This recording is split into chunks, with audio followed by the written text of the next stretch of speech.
Assalamualaikum warahmatullahi wabarakatuh. Waalaikumsalam warahmatullahi wabarakatuh. Ya, kita sebelum memulai pelajaran hari ini, alangkah baiknya kita memulai dengan doa. Ya, silakan seperti biasa Vino untuk memimpin doa.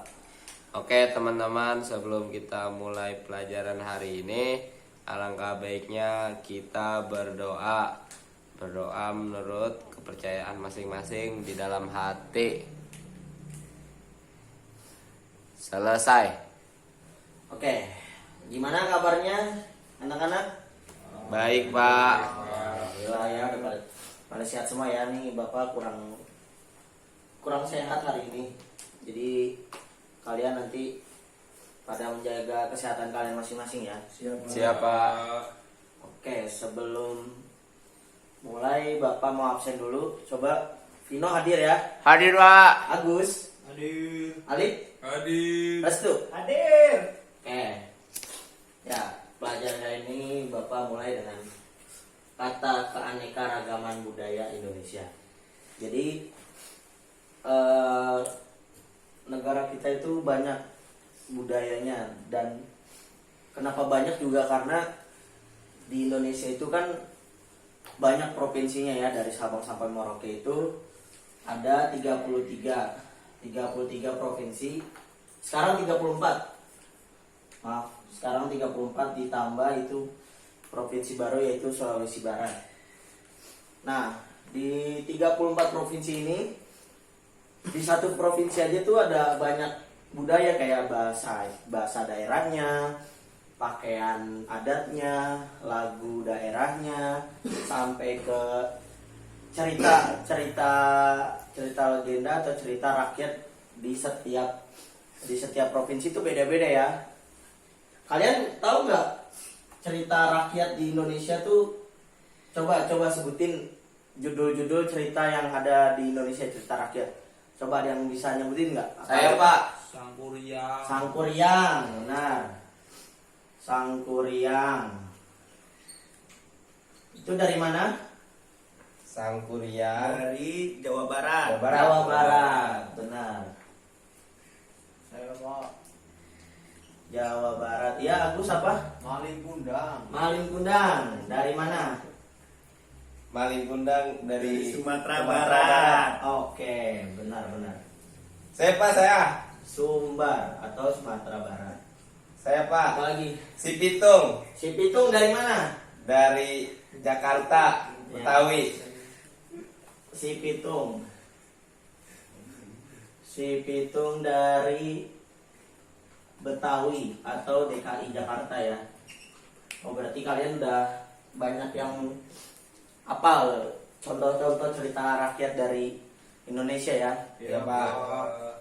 Baik, sedikit ini kan ada 3 nih, si Pitung, Malin Kundang, sama Sangkuriang. Kira-kira mana yang mau Bapak bacakan gitu sebelum kita lebih dalam nanti buat menjadi latihan kalian untuk mengenal lebih dalam lagi. Sangkuriang Pak. Sangkuriang ya.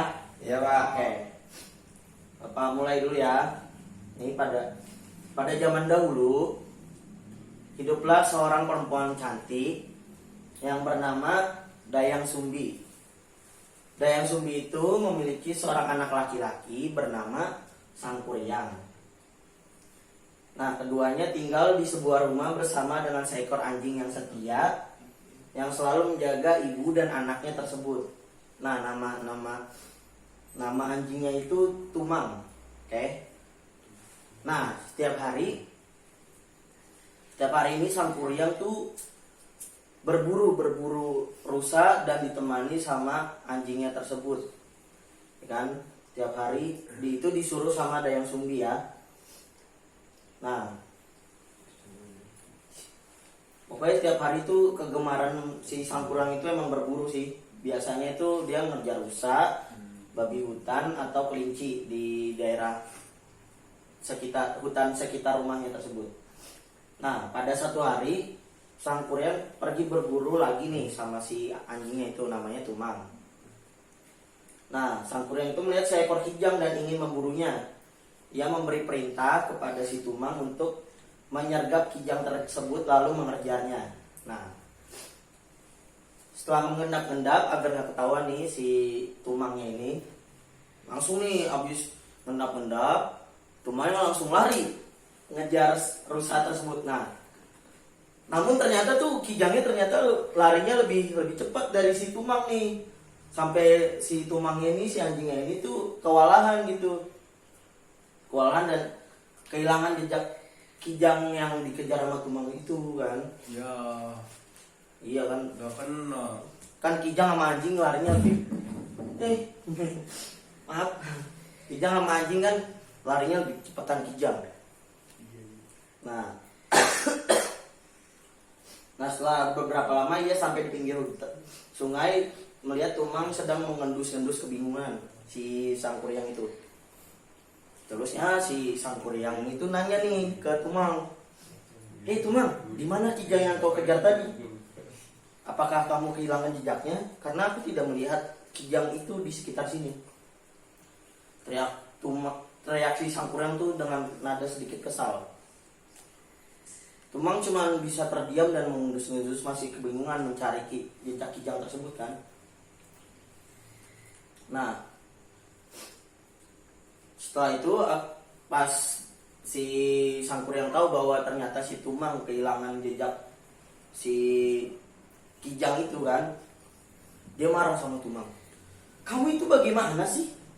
Umpat sang kuryang tuh kan gitu ngomongnya. Kamu itu bagaimana, kan namanya kan juga marah-marah kan harusnya. Kayak gitu ya Pak? Iya, harus kayak gitu. Saya juga. Bagaimana mungkin kamu kehilangan jejak kijang itu? Dasar anjing bodoh.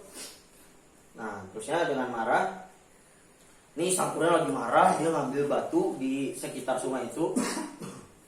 Nah, dia langsung lempar saking keselnya ke anjingnya dia tuh, si Tumang itu. Dia lempar langsung kena kepalanya Tumang dan membuat si Tumang itu langsung tersungkur itu kayak jatuh kayak mau pingsan gitu. Dan ketika batu yang dilempar sama sang kuryang itu jatuh, dilempar terus ya kena Tumang sampai Tumang yang udah sadarkan diri. Amnesia enggak? Oh, malah langsung mati si Tumangnya itu karena dilempar begitu kencang kan sama si sang kuryang itu. Dan ya udah, akhirnya dengan sedikit sedih dan ketakutan dia mencoba pelan-pelan jalan pulang tuh dengan pelan-pelan dia sendiri gitu. Dan dia bingung mau ngomong apa nih sama ibunya nih, karena katanya itu kan anjingnya itu kesayangan si Dayang Sumbi nih, si ibunya itu kan. Nah, terusnya pas sampai rumah, si Dayang Sumbi ibunya itu langsung nanya ke sang kuryang, di mana anjing kita itu, si Tumang? Kok kamu nggak pulang bareng si Tumang? Kenapa kamu sendirian? Nah, dari situlah akhirnya si sang kuryang tuh jujur sama ibunya nih, si Dayang Sumbi. Terusnya Dayang Sumbi langsung kesel, langsung marah kan. Dasar anak kurang ajar, pergi sana, berani-beraninya kamu membunuh si Tumang yang begitu setia pada kita gitu. Terusnya si sang kuryang mencoba memelas untuk tidak diusir sama si Dayang Sumbi, tapi Dayang Sumbi langsung berkata, pergi kau, jangan pernah kembali lagi. Dayang Sumbi mengusir anaknya dengan penuh kemurkaan. Nah, dia ngusirnya tuh dia tuh mukul kepalanya sang kuryang, tapi nggak mati, sang kuryangnya tuh nggak mati, cuman Kasihan banget ya Pak. iya, cuman ada bekasnya di dahinya kan. Nah, udah tuh dia keluar dari rumah, pergi kan. Dan ternyata kenapa Dayang Sumbi sangat marah sama sang kuryang telah membunuh anjingnya? Ternyata Dayang Sumbi adalah jelmaan Dewi dari Kahyangan. Nah, anjingnya itu ternyata bukan pengawalnya, malah justru suaminya dari Dayang Sumbi itu. Makanya dia sangat marah kan. Udah tuh, cerita pas sang kuryangnya pergi, udah nih beberapa tahun kemudian sang kuryang menjadi pemuda yang sangat tampan ya. Kayak saya Pak. Kayak restu deh pokoknya deh. Aduh. Pokoknya Nah, Dayang Sumbi ini juga masih sangat muda karena kan Dayang Sumbi itu kan dewi kan, jadi dia nggak bisa tua gitu. Nah, di sebuah desa si Sangkuriang kembali bertemu si Dayang Sumbi nih, tapi Sangkuriang tuh nggak nyadar kalau ini tuh ibunya gitu. Nah, Sangkuriang ini akhirnya tertarik kepada Dayang Sumbi, tapi si Dayang Sumbinya tuh nyadar kalau si pemuda ini tuh Sangkuriang anaknya dia. Dilihat dari tanda yang pernah dia pukul tuh palanya kan, jadi kelihatan tuh tandanya, oh ternyata ini anak aku. Cuman si Dayang Sumbi nggak berani bilang gitu, nanti takutnya si Sangkuriang marah kan. Nah, akhirnya nih si Sangkuriang, intinya nih Sangkuriang itu pengen melamar si Dayang Sumbi. Tapi Dayang Sumbi itu berpikir bagaimana caranya supaya lamaran ini tuh tidak terjadi gitu. Ya udah, akhirnya sebelum Dayang Sumbi menerima lamaran si Sangkuriang ini, Dayang Sumbi memberikan satu syarat, yaitu sebuah perahu besar dan juga danau. Dan itu harus diselesaikan dalam waktu 1 hari. Kan istilahnya nggak mungkin gitu kan ada orang yang bisa menyelesaikan perahu besar selama 1 hari aja gitu. Tapi Sangkuriang ternyata menyanggupinya. Nah, akhirnya ya udah, baiklah Dayang Sumbi, aku akan menerima syaratmu dan aku akan mengerjakannya malam ini juga. Nah, ternyata pas malam itu si Sangkuriang itu di malamnya tuh dia tapa tuh gini, mengumpulkan kesaktian. Yo. Dia mengumpulkan semua jin yang ada di hutan itu. Itu kayak avatar, Pak. Waduh, bukan avatar, ini beda dari kalau avatar kan dia udah jago sendiri. Tapi kalau Sangkuriang ini dia mengumpulin jin-jin yang ada di sekitar dia untuk membantu dia. Berapa hari Pak? Sehari. Dia tapanya nih malam nih. Habis dia tapa, dia sudah mengumpulkan jinnya, dia langsung mengerjakan pekerjaan itu, yaitu membuat perahu besar serta danau kan. PR-nya berat juga ya, Pak. Nah, PR-nya berat, lebih berat daripada PR kalian. Oh iya. Nah, ternyata udah tuh pertama tuh jin-jin itu membendung sungai sampai jadi danau, dan sekarang tinggal mereka menyelesaikan perahu itu kan. Pokoknya perahu itu harus diselesaikan dalam waktu 1 malam, dan jangan sampai pagi, jangan sampai fajar itu datang. Terusnya pas si Dayang Sumbi itu ngeliat nih pekerjaan Sangkuriang ternyata hampir selesai tuh, hampir selesai. Dan akhirnya Dayang Sumbi itu takut, karena kalau misalnya ini si Sangkuriang berhasil, dia bakal nikah sama anaknya, dan itu suatu hal yang sangat tabu gitu. Nah, si Dayang Sumbi itu mikir, nih bagaimana caranya biar aku tidak menikah dengan anakku sendiri. Nah, akhirnya si Dayang Sumbi ini berdoa pada dewa di Kayangan untuk membantunya. Selendang merah itu terbang ke arah timur nih, selendang dia tuh terbang ke arah timur, terus menutup sebagian langit. Jadi orang-orang kira tuh matahari udah terbit, padahal belum. Dan melihat tuh, oh ternyata ini udah pagi nih, karena kan kalau pagi itu fajar itu kan agak-agak oranye gitu, agak-agak oranye kan. Iya. Nah, tuh kan. Dan ternyata ayam juga langsung berkokok pada saat itu. Jadi mereka semua mengira ini udah pagi. Dan Bunyinya kayak gimana, Pak Ayam? bunyinya gimana? Coba Vino, bunyi ayam gimana? Kukuruyam. Nah, Oh, seperti gitu. itu. Kirain berubah. Nah,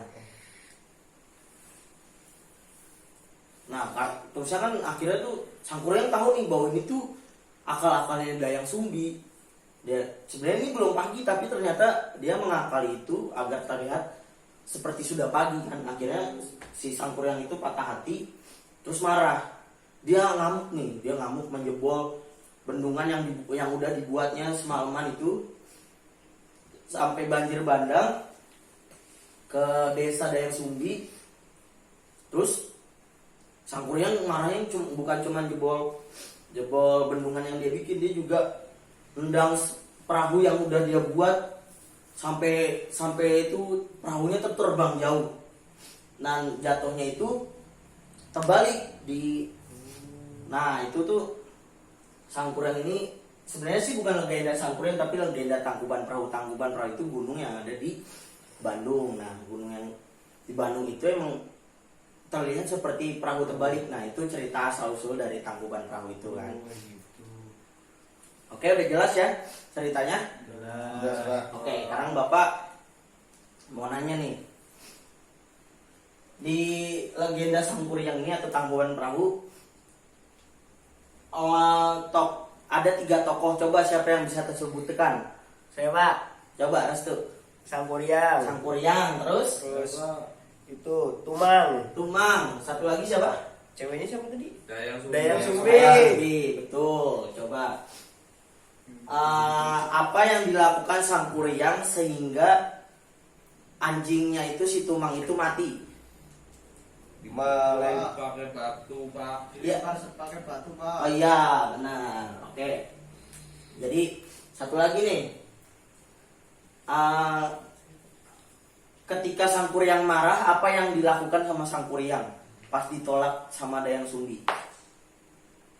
Membalikkan Menendang perahu. Menendang perahunya. perahu sama sampai terbalik dan membentuk sebuah gunung. gunung Tangkuban Perahu. Tangkuban Perahu. Ya. Oke, udah jelas ya. Nah Ya, itu Pak. salah satu cerita rakyat yang ada di Indonesia dan kalian pun sudah dengerin Bapak ya tadi ya. Pak, mau nanya Pak. Iya, silakan Vino. Jadi apa yang bisa dapat kita ambil Pak dari cerita Hikmahnya. Hikmah dari Sangkuriang ini. Hikmahnya itu yang pertama, kalian tuh jangan emosi marah-marah terus gitu tiap hari. Coba kalau Sangkuriang ini kan sifatnya itu kan pemarah. Melihat dari dia melempar batu ke anjingnya, lalu menendang bendungan sampai membuat desa yang ditempati Dayang Sumbi hanyut, ya kan, itu kan salah satu sifat yang tidak baik, yaitu pemarah. Nah, hikmahnya itu kita jangan jadi pemarah. Kalau misalnya kita jadi pemarah, itu bisa menjadi malapetaka bagi orang lain ataupun diri kita sendiri, ya. Iya, Itu Pak. salah satu hikmahnya. Ya, ada lagi nggak yang mau ditanyain? Berarti Bapak nggak boleh marah-marah. Nggak ya? boleh marah. Bapak harus sabar. Kan Kita. Bapak nggak pernah marah-marah. Kalau misalnya Vino melakukan kesalahan, Bapak ingetin aja, tidak marah-marah kepada Vino, ya kan? Nah itu penghapusnya mana nih? Ini Pak Ali pernah marah-marah terus Pak. Iya. Kenapa Alif marah-marahnya kenapa? Sering mukulin itu si Agus Pak. Agusnya nakal, Pak. Iya, jangan. Ya kalau nakal itu dibilangin, Agus jangan nakal sama aku. Kalau saya malah sering bilangin sabar gitu Pak. Bohong Iya. Pak, bohong. Si Restu kemarin mukul si Agus juga Pak. Kayaknya Agus paling di sebelin sama kalian ya. Enggak Pak, saya anaknya baik. Ah. Vino nggak pernah ngebully Agus Pak. Oke, itu tadi kan salah satu budaya Indonesia itu kan tadi cerita rakyat ya yang Bapak sebutin. Coba nih, sekarang kan yang kalian tahu lagu daerah kan banyak nih. Pasti kalian tahu dong. Oh iya Pak. Contohnya nih yang Bapak kasih contoh, Apuse. Apuse dari mana? Dari Papua. Dari Papua, benar. Terus apa lagi? Ampar-ampar pisang. Ampar-ampar pisang. Dari mana? Dia tahu nggak? Sulawesi. Salah. Salah. Dari mana Dari Pak? Kalimantan. Kalimantan. Ampar-ampar pisang. Dari Kalimantan. Iya. Coba satu lagi apa? Manuk dadali Manuk dadali dari mana? dari Jawa Barat. Nah, ada manuk. Ondel-ondel Pak. Manuk dadali, bentar Pino. Manuk dadali dari Jabar. Jawa Barat. Satu lagi apa tadi? Ondel-ondel. Ondel-ondel. Ondel-ondel dari mana? Dari Jakarta Pak. Dari Jakarta. Iya mah, taunya yang di Jakarta doang. Saya kan dari Jakarta Pak. Iya, nggak apa-apa. Nah, coba ada yang tahu nggak lagu Apuse gimana? Apuse. Nih Pak Restu tahu Restu. Enggak, kita mendingan nyanyi bareng-bareng biar Pakai gitar enak bang. pakai gitar biar kita tuh belajarnya enak kan. Oke, Biar Ali bisa main suling pak.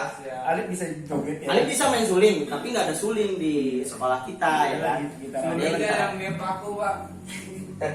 Gak bisa Si Alif Alif. bisa ya. Alif. Ya. Alif.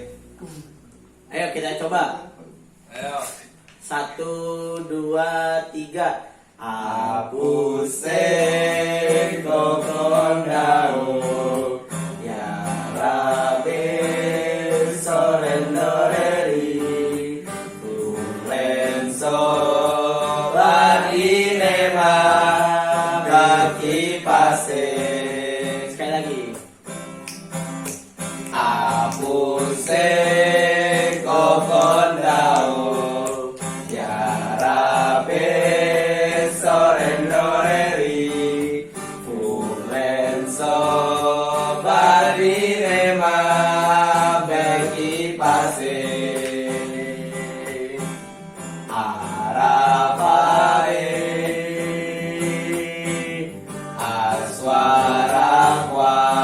aswarakwar Arapabe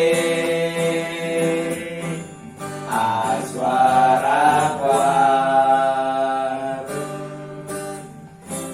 Berarti apa semua ya? Nih kan ya sekarang satu lagu dulu aja karena waktunya kan udah mepet nih. Iya pak. Berarti yang penting kalian tahu ya lagu-lagu daerah tuh banyak kan. Banyak pak. Banyak pak. Punya Didi Kempot.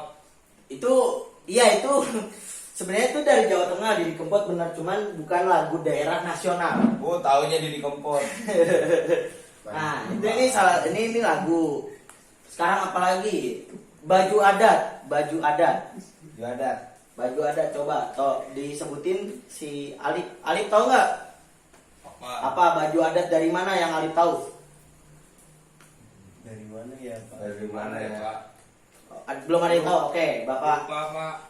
Nggak apa-apa, nggak apa-apa. Salah itu aja. Pertama, baju kebaya. Baju kebaya. Itu dari Jakarta. Nih, daerahnya si Vino. Terus, apa lagi? Vino tahu apa lagi? Baju adat. Baju adat apa ya? Baju adat Papua. Ya Papua. Tadi Pak. kan kita nyanyi Apuse nih. Baju adatnya namanya apa? Koteka. OTK. Baju adat Papua Koteka. Nah itu salah satu contoh baju adat yang ada di Indonesia. Terus apa lagi? Selain baju adat, lagu tadi udah, cerita rakyat tadi udah. Senjata, terakhir coba senjata daerah kan banyak nih. Banyak pak. Oh, Pokoknya iya, dari iya. Jawa Barat itu namanya kujang. Kujang. Apa? Kujang. Kujang. Terus dari Jawa Tengah itu ada keris, benar. Bukan keris di game kalian ya. Ya. Keris itu Bang. keris yang dipunyain sama bapaknya Alif tuh, bapaknya Alif punya keris. Punya pak. Golok pak, golok. Golok dari mana? Dari Jakarta pak. Dari Jakarta, benar. Berarti Vino ini mencintai daerahnya. Iya pak. Dia tahu dari baju adatnya, Golok. dari Kalau senjatanya. celurit dari mana pak? Celurit itu dari Jawa Timur, dari orang Madura. Lah Ya. bedanya sama yang Jawa Barat apa pak? Kan sama bentuknya celurit. Celurit itu tuh lebih runcing. Kalau kujang itu kan yang dari Jawa Barat itu ada ukiran-ukirannya dan lebih banyak itu lengkungannya dibanding celurit. Kurang lebih bentuknya hampir sama ya pak? Ya kurang lebih, cuman beda di ukiran-ukirannya aja gitu. Oh iya iya. Oke. Ya pak. Oke ya, ini sekarang hari ini pelajarannya sampai sini dulu. Yang penting kalian udah paham semua ya dari semua yang Bapak jelasin hari ini. Paham pak. Paham ya? Pak, kalau lagu Apuse itu tentang apa ya pak ya? Kalau Apuse bukannya bapak nggak tahu, tapi bapak belum mencari tahu arti dari lagu Apusei, karena kan bapak bukan dari Papua nih. Oh, Tapi iya, bagus, berarti Vino ngasih saran ke bapak untuk ngasih tahu arti dari Apusei. Mungkin besok bapak akan jelasin kalau bapak udah nyari, oke? Iya Pak. Oke. Udah ya, berarti pelajaran hari ini selesai ya. Iya. Ya, kurang lebihnya mohon maaf dari bapak. Wassalamualaikum warahmatullahi wabarakatuh. Waalaikumsalam warahmatullahi wabarakatuh.